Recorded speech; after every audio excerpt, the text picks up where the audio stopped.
My name is Naomi Jane, I'm Michelle Voigt. and you're watching Santa Barbara Talks with Josh Molina.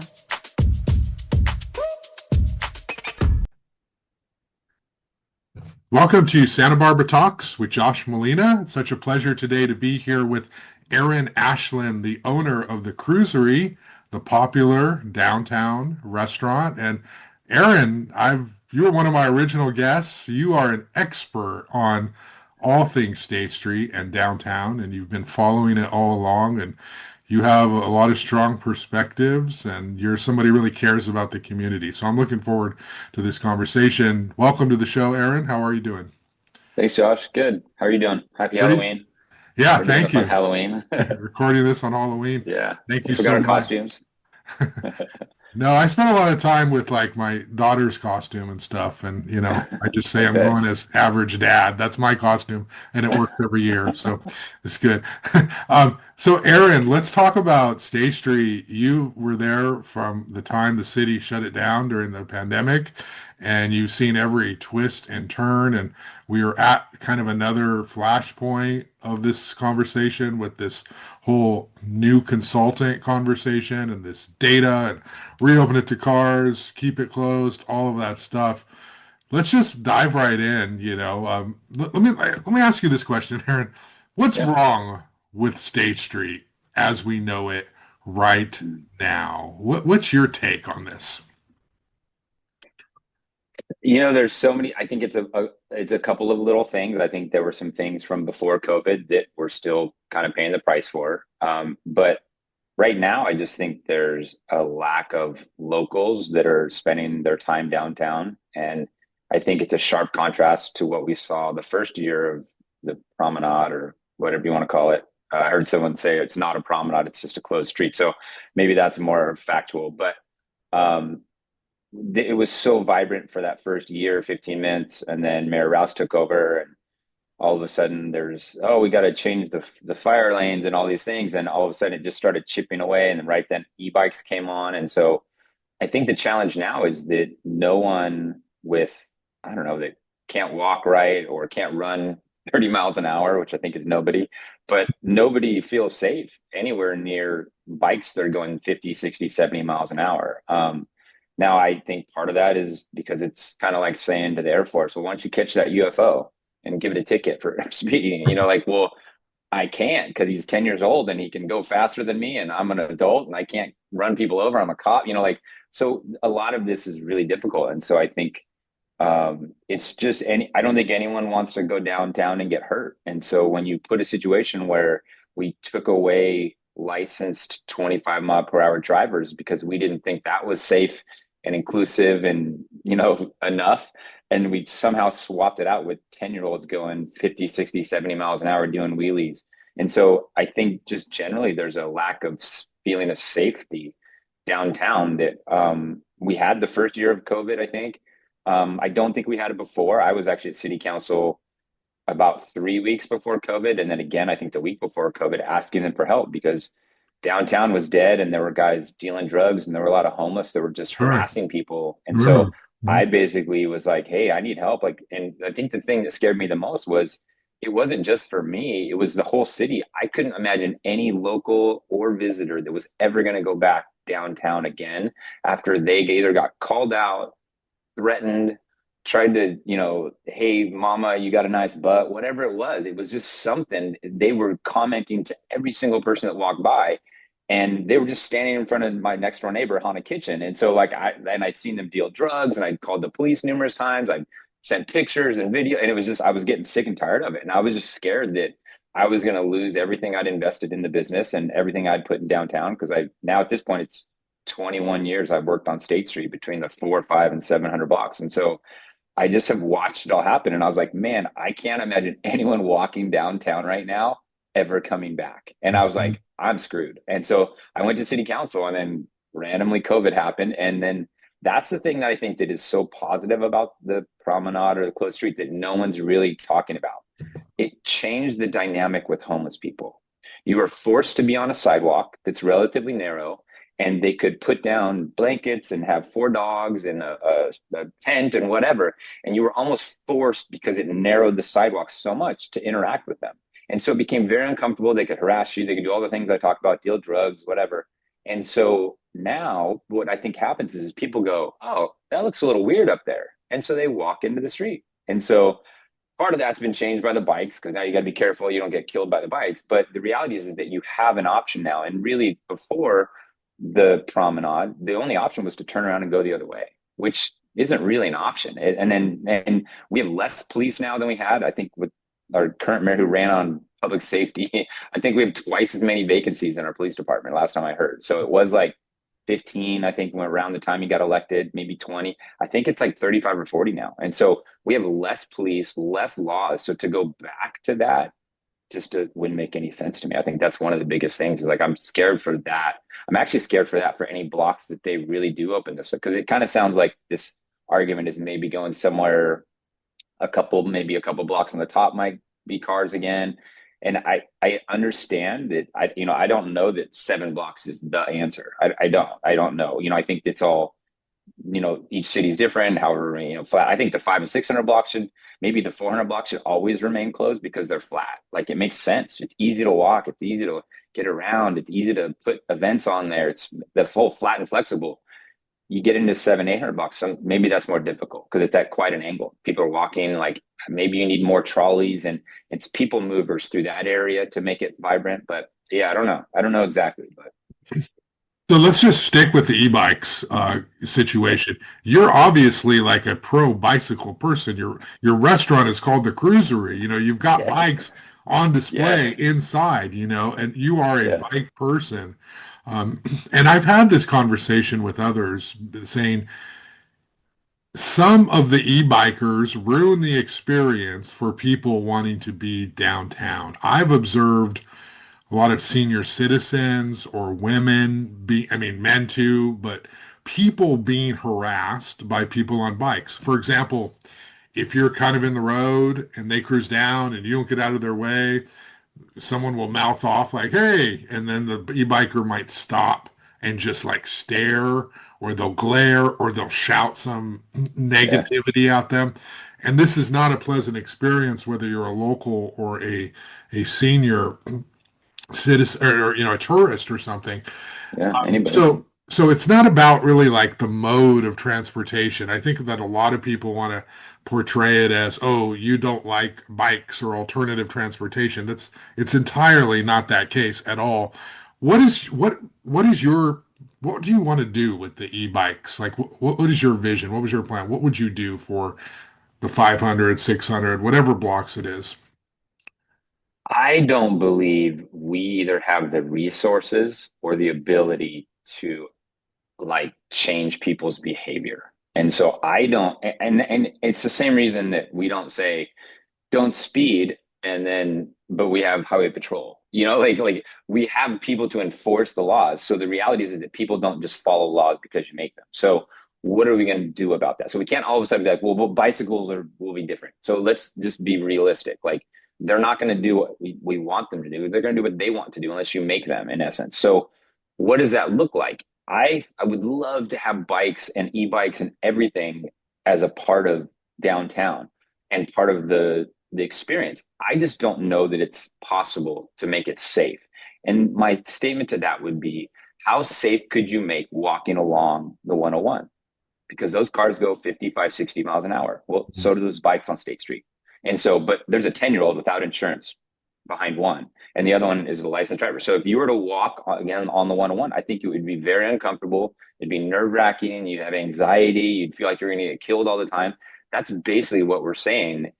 So the situation we have right now, there's no barrier. The bikes have like 3/4 or 2/3 of what's left of, like, let's call it the 500 block. It's funny you mentioned that. I saw a guy on a regular bike riding down the bike lane, and he was yelling at some tourist, like, you're in the bike lane, right? And she wasn't. She was actually in the walking side, like up against the pedlet.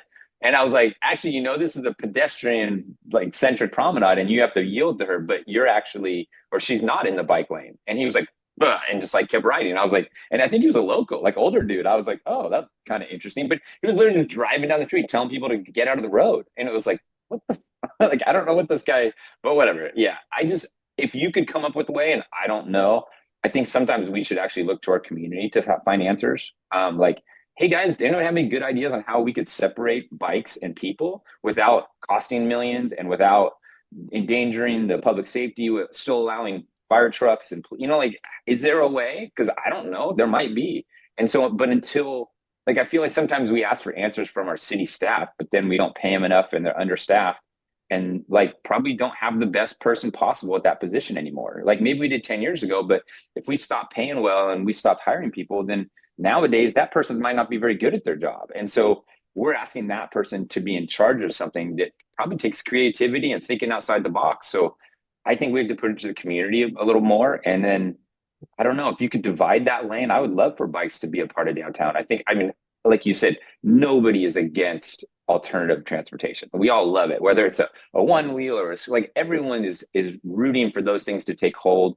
and to be better for the environment and for us to get around and less car accident, way. Everyone wants that. But the reality is that I don't think you choose that over safety in general. And that's what I think has happened downtown, just because of the dynamic of the speed.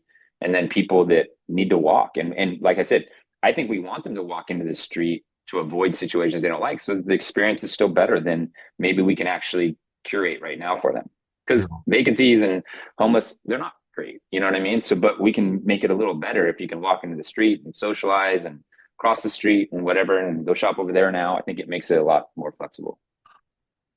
Now, about a month ago or so, the city installed these platforms, the sidewalk extenders, and this allows you to walk on the platform further out in the street, and restaurants, I guess, can have outdoor dining on the sidewalk. So it makes it a little bit longer. They installed them. Took them a little bit longer than they said. A couple of them were vandalized, a couple parts. 500 block. Are these things working? Do you like the way that they've impacted the street? What's your take? Give me a Saturday afternoon, evening, or something when it's buzzing. Is the street working? It's better. So I went from 38 seats to 20 seats. So like I'll just throw that out there right now. Like I was hurt by this move generally, I think. Mhm. However, I believe it's better for the city. I believe it's better for the block. I think every other business either got the same, if not a bigger patio. And I think the quality of the patios is much better now. The music doesn't have to be blared. If they even had music, I think a lot of the restaurants didn't even bother. And so, because it was all temporary originally. And so with them being up against the building, it's a better experience. You don't have to walk drinks and food across. You don't have to walk it as far, so it's not going to be cold or watered down. Like it's just all in all a much better experience for people that do sit on those patios, I think. And so I think that was a win overall for the city. And then the feeling and the vision or the look of people walking in the street rather than the patios and then they're over in the sidewalk. And it was so segmented before that it just feels like it's got this energy that it didn't. And I think it's doing exactly what Kelly hoped, which is it makes it feel much more like it would if we finish the master plan Mhm. and make this kind of flat and flexible, because that's the vision. And I think it's actually the winning thing, right? If you think about what's going on is that retail is dying and it's changing. There will be some unique retail that lives through this, but it won't be what it was. And so if we don't kind of meet that with a better dining, shopping, whatever experience, I think we're going to have a tough time in the future. And that's kind of the transition that I think we're sort of in right now, or Santa Barbara's in, like less of a downtown, more of like the center of town, I guess, if that makes sense. Like I think it should be inclusive and it needs to have housing. And it's actually, I believe it's actually kind of a thing that downtowns go through. Like they basically get too developed. Everyone moves out to the suburbs, or in our case, it's just Goleta or farther away. But no one lives downtown, and then it becomes dilapidated and whatever, and then they build lofts and they redo housing. It happened to downtown Denver, and I'm sure it happens to most major cities. And so I think that's where we're at. Like we really need housing downtown, because some said 5% of our population today lives downtown. It should be more like 20 to 25 and like a typical downtown. So that just means there aren't people that care for what's going on, that speak up about these things. So it might not have ever happened had we had more housing downtown all the time, because people would have noticed the homelessness and things I've mentioned. It takes a business owner to be down there to say something about it instead of people that actually live down there. And so it would probably carry a little more weight if it came from someone that lived down there. But that's just kind of the transition I think we're in right now. No, you mentioned you went from 38 to 20 seats, I guess, outdoors. Yeah. So can you talk to me about the Cruisery, because you've been hustling and making it work the best you can during the pandemic and afterward, and it seems like you've lost on this in terms of your outdoor seating because if you had the outdoor dining out there in the street. How are you doing as a business? Is the Cruisery a popular destination? Have you been financially impacted because of the fewer seats? Can you just talk about, to the degree you feel comfortable, sort of how is the restaurant doing? You've been very vocal and advocating for yourself over the years. Are you in a good spot? I would say I'm not in a great spot. Mhm. I think that it's been, I think it might have been coming anyways. I was kind of in my head wondering if it wasn't smarter to be closed a couple days a week and maybe condense our business into a few others. And so there were some just things internally that we met. We had a new person in the kitchen and some things that we just, it was kind of just the time. And I kind of just looked at everything again. So I decided to close now. So we're closed 2 days a week, Monday and Tuesdays. So that wasn't the case. I think it's been 6 weeks now. So it's challenging for me to really talk about exactly because I made a choice, but I also going from 38 seats that I think were somewhat attractive on a sunny November day to some people having lunch. I did when you get down to 20 and then they're actually in the shade now, which is fine, like, but they're up against the building. And so like it's just not the same experience. So I just didn't see lunches being popular through the winter. And then like the government shutdown has been crazy. I think that just probably clipped 25% of everybody, like every business. Like there's just, so it's been slow the last like 4 weeks, I think, downtown, but I suspect it's kind of been slow everywhere. It's been just a weird kind of time right now, Yeah. but not great. I think, it's funny. People, I think, complain or think about the landlord or like rents. Are rents too high? And the thing is that I think that the thing that doesn't get talked about is that the businesses that are on State Street are really different than other businesses or different than off State Street. They're basically designed, most of them, to be built or to thrive on foot traffic. And Mhm. so if like if I have very high rent, and so if I pay high rent, that's to get a ton of people walking by my front door every day.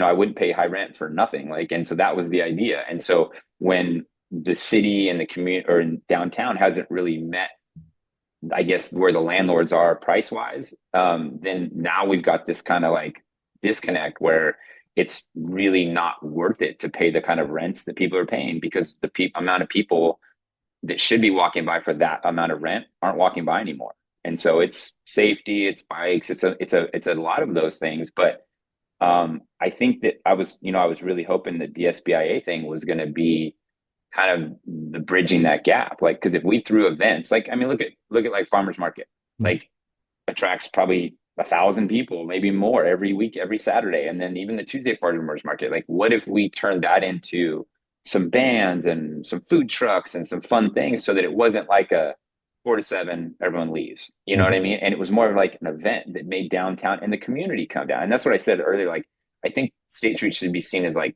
the center of the town. So like, what do? I don't know. We just go down and we get some vegetables and there's a great band. And then we sometimes go over here and sometimes we shop. But like, we've kind of lost all that sense of like community downtown. And I don't know. I think it's the safety. I think it's the police. It's, people complain, oh, it smells. I don't know that cleanliness is really the problem that downtown has. Cause I don't know that, like, if no one's walking downtown or there are not as many people and you make it clean, I don't know that necessarily is like, oh, cool. Well, now I'll go back. Yeah. Like, you've got to kind of like chip the scale again. Like, okay, what was it? Oh, there was a free band that I never thought I'd get to see for free.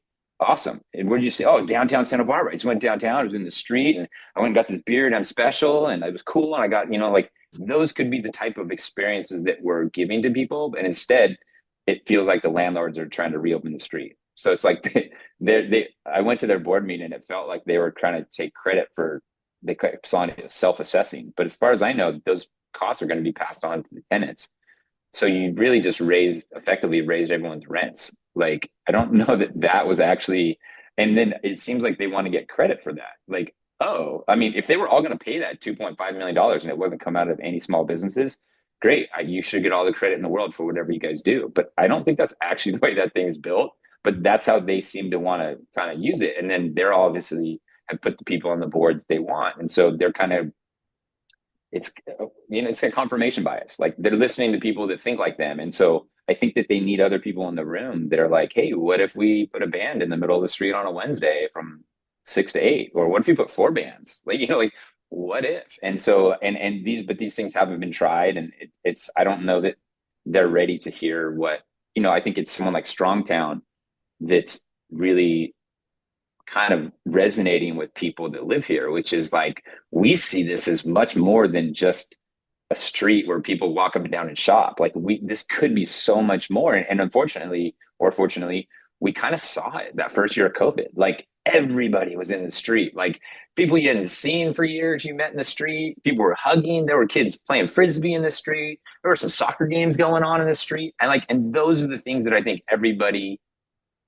kind of was like, wow, like, this is possible, actually. Like, we could actually have this instead of like what we kind of have or have had, which was like kind of like a homeless encampment before COVID. And now, unfortunately, after it's funny, they widened the emergency lane because the fire department, I believe, thought that it had become too busy. Like, it was too vibrant. Like, the downtown promenade was too busy. They had to cut back the patios to make more room for more emergency vehicles. And like, somehow that was safer or less safe than those 70-mile-per-hour bikes, because that's what we have now. Like, and an architect said this, the more width you give people, the more safe they feel. So when you cut back the patios even more and gave them an even bigger runway, and it just happened that e-bikes came out at that time, like, you were encouraging these kids to go as fast as they could do, like, you know what I mean? And so, yeah, it's rough right now down there. I think I know the answer to this, but the property owners are saying open one lane to cars going up. Do you see any future with cars on State Street, at least, from the 500 to 1100 block, which doesn't have cars? Like, do you see any possibility, like, hey, that might be a good thing, or are you absolutely not? Um, you know, we need to keep cars off it. I, I see a world where you could convince me that with, you know, things that are changing, 500, or I think I just heard it went from 500 to 200. Maybe I'm wrong on that, but I thought it was going to be like 500 units at El Paseo. So Oh, like, let's say it's whatever, 200 now. If like, I could see where having that many people and more housing downtown could change the dynamic of the way things needed to be. But I would also argue that if you think about like that El Paseo, for example, like, do if you you mean had Paseo Nuevo? cars, yeah, Paseo Nuevo, sorry. Hmm. Paseo Nuevo, not El Paseo, sorry. So like, if you have cars on three sides of that 2 blocks or whatever, that structure, do you need cars on the fourth side? Or would probably the most amazing thing for the city and for the people that live there, like, what if, do you know what a green belt is? I think this is a term that I picked up in Colorado. Hmm. So they would do a housing complex and they would put a strip of, like, it was like a maybe 2 houses wide, like, strip through the community. And then every couple blocks, they'd have like a bigger, maybe like a soccer field. But like, it basically gave everybody the opportunity to find some sort of like outdoor parkish environment that they could participate in. And to have that in a downtown, I think would be really eye-opening. Like, they talk about in marketing, talk about like wow factors, like what really makes someone like go, wow, that was cool, or they really did that. And I think that's one of the things, like, you walk through New York City and you're like, oh, there's a big giant park in the middle of downtown New York City. Like, that's really interesting and compelling to go visit. And that's the type of thing. If you had that in front of Paseo Nuevo, and you basically had kids could play and there was parks and there's probably a trolley that runs through it slowly, getting people up to the top of State Street. But like I could see a world where that was kind of a park and that maybe there was cars on the upper end of State Street because I think there's more retail up there. There's smaller parcels. Like a lot of the parcels in like the 700 and 800 block are like giant banks. Like, you know what I mean? Like who, I don't know. I hope that no one thinks that anyone's coming to rent those again. Cause like, I just don't think they are. Like, I just don't think banks are like, what we need is 3 floors again. Like they're like, I think we can do it at a strip mall in like a 1 cubic, like I've seen like Chase Bank has like it's like a cracker box up here on the Mesa, I think. And they might even close it already. But, like that's not, banks aren't doing these big giant things anymore. And so a lot of those were banks or department stores. And I just don't think they're coming back. And I think the landlords are kind of digging in like, that like there if we just got cars back then we get all those back. And the reality is that I think that what Santa Barbara needs, I'm not saying landlords, I'm saying but what Santa Barbara needs is local businesses that are unique. And so I'm not going to get off the freeway to go to Target in Santa Barbara, downtown Santa Barbara. Like I'm just not. And so they might be able to, if we let cars come back, rent a corner of some, I don't know, state and something. I just don't think that's good for the community. Like, I don't think that's what we need. We don't need national retailers. Like, we can put those at La Cumbra. We can put them out at Costco. Like, there's a lot of places we can do that. That's easy. The thing that we need are small local businesses that make it unique to come downtown. And so part of that, I think, is you think about things that you could out Amazon at, customizable things. Like, if I can put your name on your shirt and you can walk down the street with your name on your shirt that says, I love Santa Barbara. I'm Josh or whatever. Like maybe, you know what I mean? Yeah. Antiques, things that are one of a kind, something that's been worn down a certain way, only looks this way. So like antique shops, I think are really something that you could do. And then other unique items, like if you make something here or if you paint rocks or whatever, like if you had the ability to sell those on State Street, I think that there's a chance that you could make shopping an experience again. And that, like I said, there's a chance that I don't know, cars might be good for that. I don't know. Like, I don't know. It's harder. But I think the other areas like the 4, 5, and 600 block, I don't think it would make any sense other than for safety.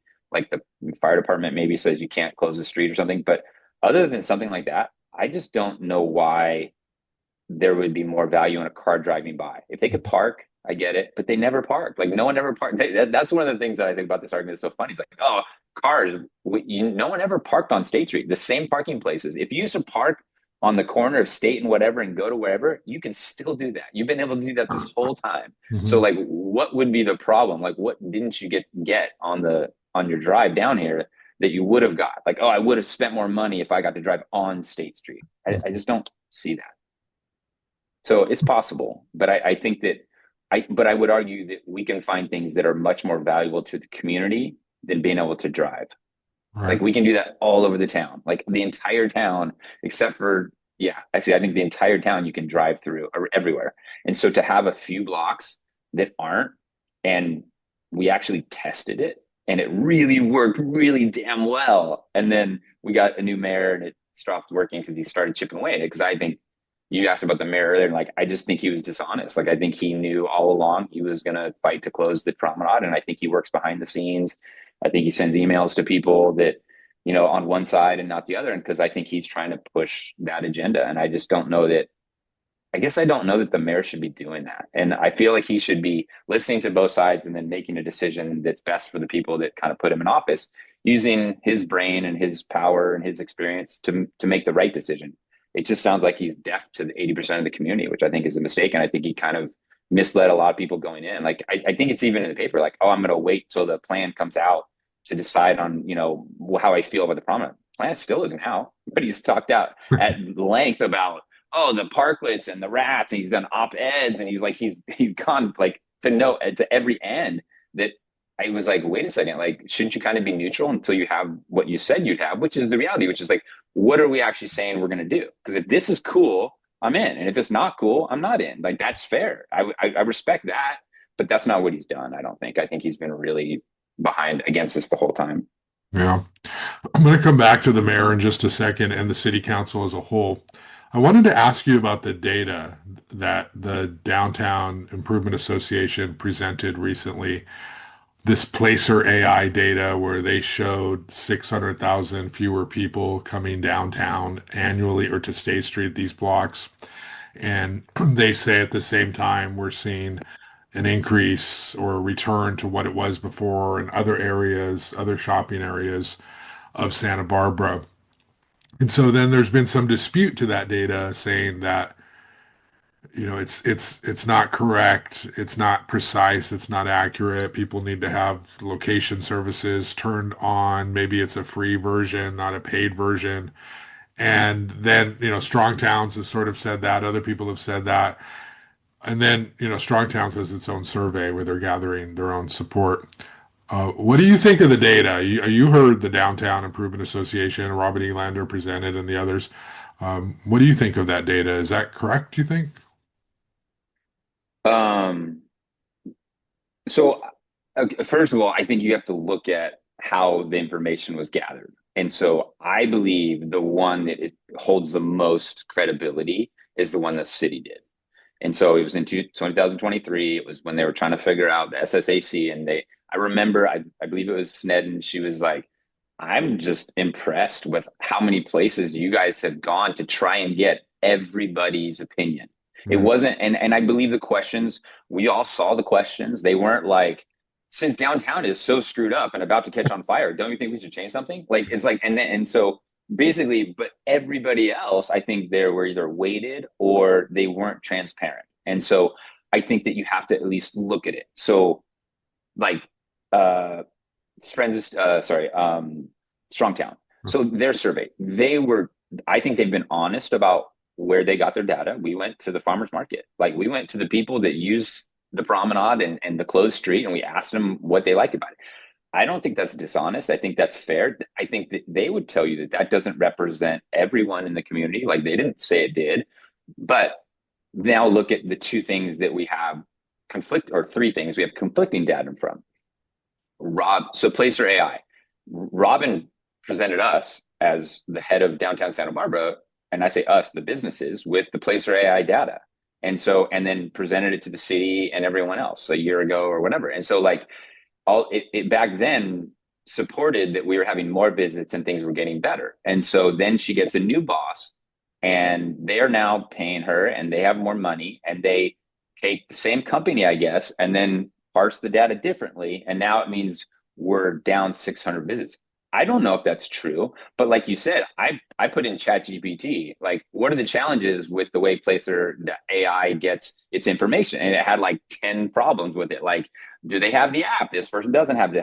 Like, and so there's all these things. And so they're like, it's reasonably accurate, but it's also not, like steadfast. Like this is something you have to take as, God's word.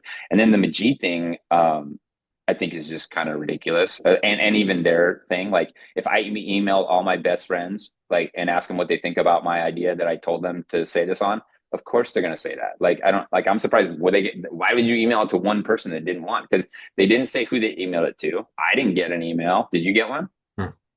Yeah. So you emailed it to other landlords and people, like I said, the confirmation bias, you're going to get the answers you want. And the Majid thing, if you say, downtown is on fire, do you think we should do something about it? Then of course they're going to say yes. So that guy whoever that was, spent all that money and they asked 200 people. Right. So the 200. Majid survey that someone threw back, like, what about this? I'm like, what about that? That's like, I don't know. That's like one person. And then even the 900, like my understanding was that they had like 800 or something. And one of the representatives came to our restaurant meeting, like a couple days before, the week before maybe.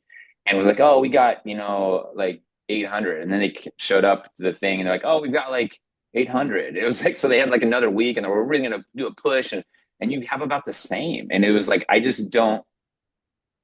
don't know. Like, I guess it seems like everyone else is trying to game the outcome of the numbers versus the city. And ultimately, it's funny because the city, the AI one that was done at the beginning of the promenade, like in 2020 by the AIA, the architects, and then even Strong Towns, they seem to all have about the same numbers. It's like 76 or 79 or 80% of the population wants a car-free State Street. And I don't think anyone thinks it's perfect, but like we also have just got started and we've had a mayor that's been against it. So like we've literally not even tried to make it better at this point. I think these pedlets were the first thing that we've done in like 2 or 3 years. Like they've chipped away at the patios. Like you got to make them this, you got to do this, and you can't have this. But they did it like 9 or 10 times. But to say that like we actually made downtown like those 7 blocks better, I don't think we even tried until the pedlets, Yeah. honestly. So kudos to Kelly for trying something, honestly.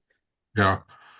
I think Robin Nylander does a good job. She's in a tough spot, right? Because her bosses did Totally. change, but I think I she, told her oh, that yeah, yeah, to her face. I said, look, I understand that you have to do what your bosses say because they pay you. And I also understand that on some level, and this is the thing that I told her, because I was like, but I would just want you to understand, Robin, I can't, my business and what I do in the future, I can't depend on your hopes and dreams of convincing them that flat and flexible or one way is actually the case, because in their, if you look in the archives or whatever, it's basically they voted 8-0 to compel the city to open 2 lanes of traffic and open Straight Street all the way back up. And then they apparently got a PR firm, and I don't know how that changed, but at some point, maybe Robin convinced them. But I think the reality is that they don't want 1 lane; they want two. or And two. anything that we do is just a step towards that. And I think they should be honest about that. And if they were honest about that, and I went to their board meeting after, and they were just like, "Oh, just like too soon and wrong message. We'll try again." And it's like, so like they're not even listening. Like 80% of the community is like, "That's not what we want," and they're like, "But we just got to say it a different way now. Next time we'll say it better." And it's like, actually, I don't think it's going to change. And so, and hopefully things have gotten a little bit better downtown, and the bikes have slowed down or something, because I think we're really close to turning the corner on downtown being a place where people would want to open up their business and things like that. I just think we have to be smart about making them smaller or cutting them. I don't know. Like I think the landlords like, and maybe the city has to get involved, but like I think they have to like turn them into more bite-sized pieces that people can actually afford. Yeah. Then you might actually get people to sign leases, I think. Yeah, I did a story today about just these big retail shops like the Rite Aid building or something. It's like, Mm. how are those ever going to be leased out long term?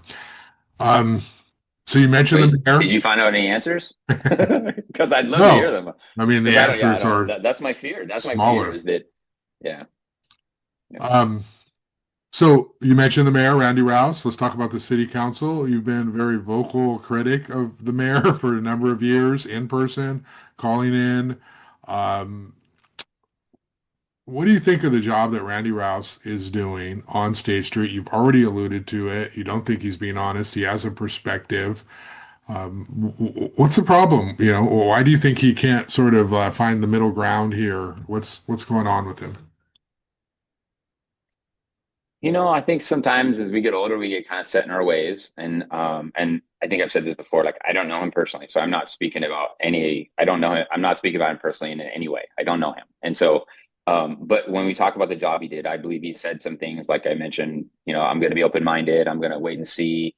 And I don't think that's been the case. There's just been too many things versus like the Natural Cafe. I don't know if it was an op-ed or just an interview where he basically trashed all of downtown. Like it made it sound like there were vermin everywhere. And then the woman that's in charge of downtown rodent abatement was in our next meeting like a week later, and someone asked her, and she's like, "Oh yeah, they said they caught like 5 less rats on State Street last month." So it wasn't the pedlets or the whatever it was, whatever they were called back then.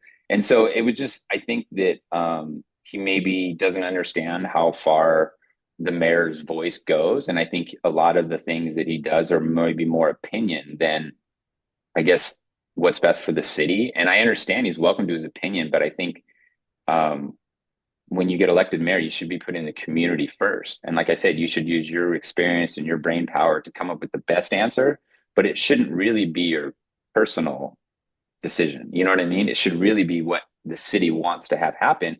And you should be trying to facilitate it. As the person that runs the city, you get to tell everyone what to do. You talk to the police chief and the fire chief, you get those things. And I just think that when you look at what's happened, like he's really stood in the way of probably what could have been. And so whether it's a new mayor or I don't know, some other change, like I think that I think Kelly is actually maybe the the bright shining star that we're all kind of hoping turns out to be what we think, which is a level-headed person that's going to do what the community wants. Not everything the community wants. I don't mean like that. I just mean like heading towards, because it's difficult. Now we're in a deficit. Like, like now, like it's a roller coaster ride, however you do it. But if you're fighting actively against what the entire or most of the 4-1 the community wants, I just see that as a problem. I just don't think you're doing the job you got elected to do. Hmm. What about the rest of the council? Have you felt like they're listening to you? I guess that's what either Oscar Gutierrez or Megan Harmon's district. They share State Street. Do you feel as though the council as a whole is doing enough? Because you can point the blame at Randy. He's been very vocal.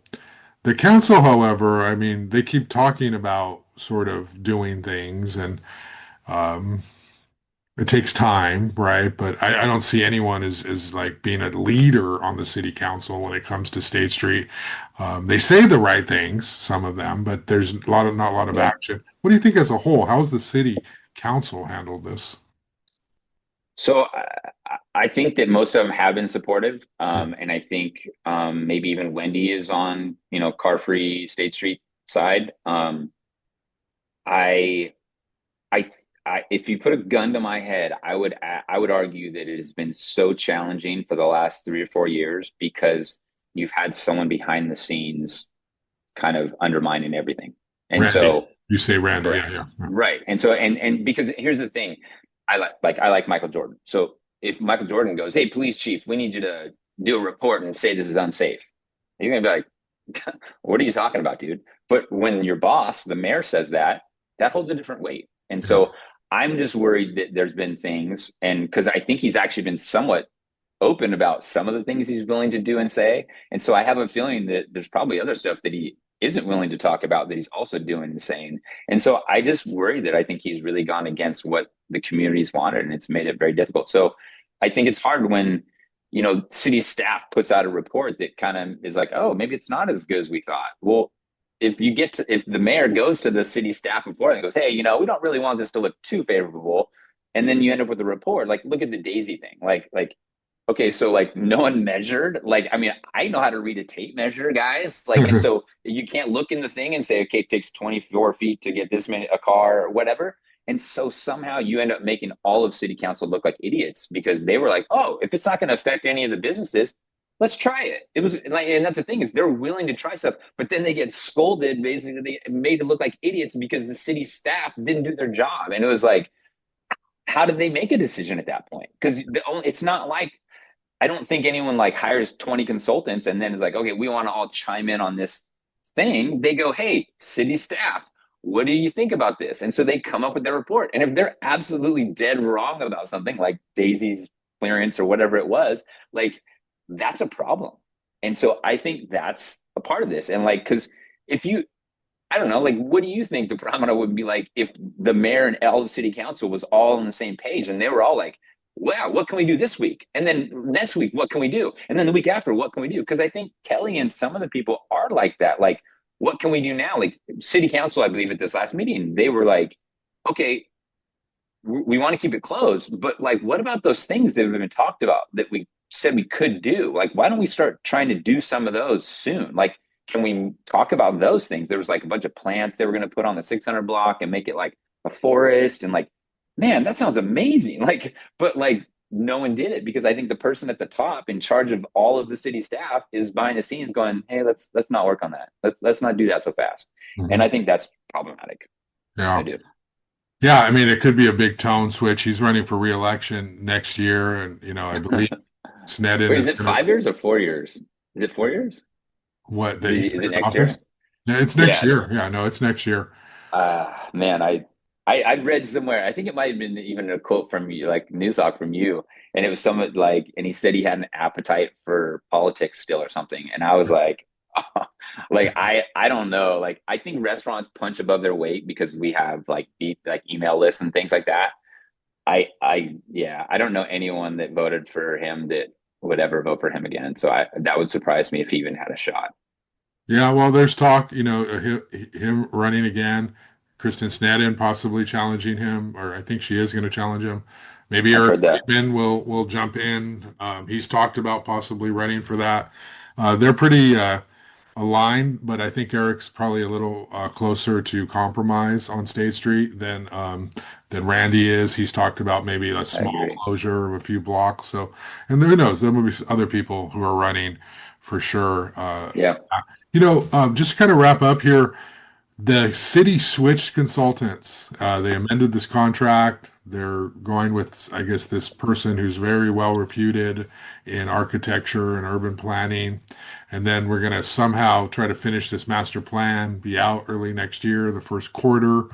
What do you hope the master plan says? Like, what is your vision? What's the next step that you want to see the city take in this conversation?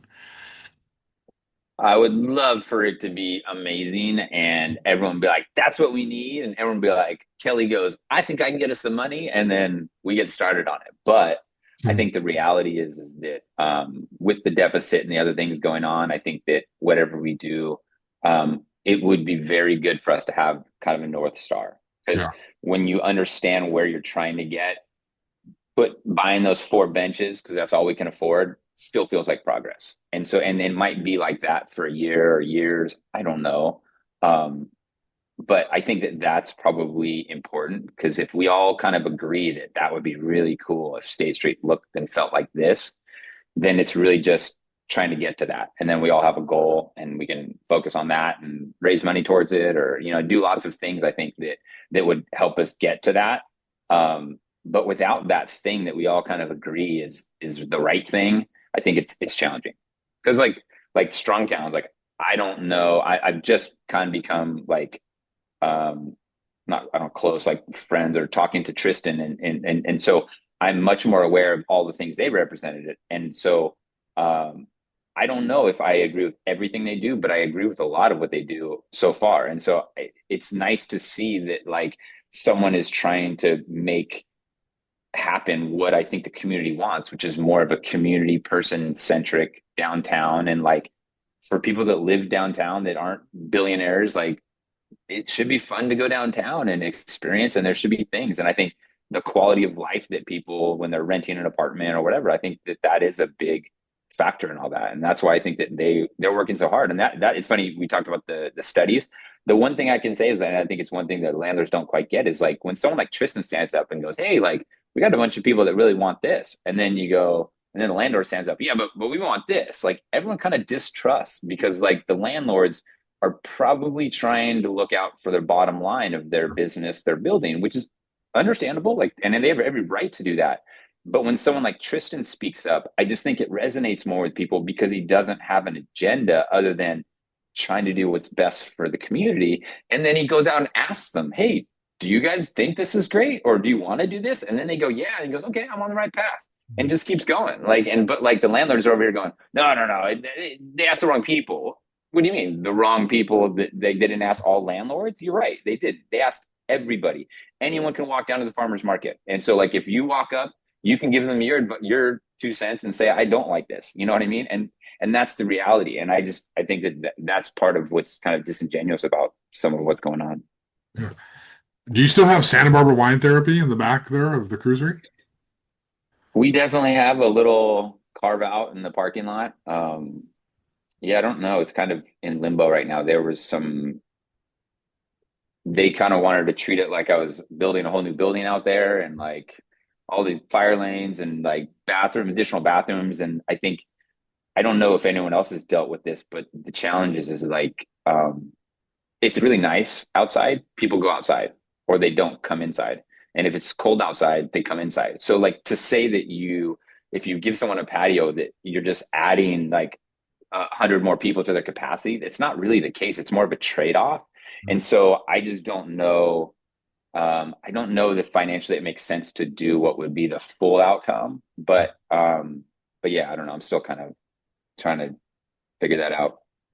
Yeah, well, I have a lot of respect for you, and I don't say bluntly to my guests that a lot because you've researched State Street, you've worked downtown at various places, you've seen the growth, and you advocate for yourself and other businesses, and you're in the thick of it. And I do appreciate you coming on the show and just speaking with candor and telling it like it is. And it's clear you have the best goal in mind for what's going to work for everybody. And so I appreciate you taking the time And to do that. And your she dog waited is, until the end. God bless her. Penny. we're, yeah, no, I saw Penny, her I want to be the on other TV. day, Come trick here, or Penny. treating. Yeah, she'll be down there all day. I think we're going to be the bumblebee, so she was being quiet the whole time. And this is the We're real gonna do reason good. for the cruisery, right? Along with the good Yeah, food. she's the head of security. Don't tell my security guard that. Oh, So man. yeah, that's great. I appreciate it, Aaron, and thanks Thanks, a lot for Josh. your time. And Yeah, have a good everybody. weekend. Have fun tonight with your Yeah. kids. All right. Take care. Have a good day. All right, bye, Josh.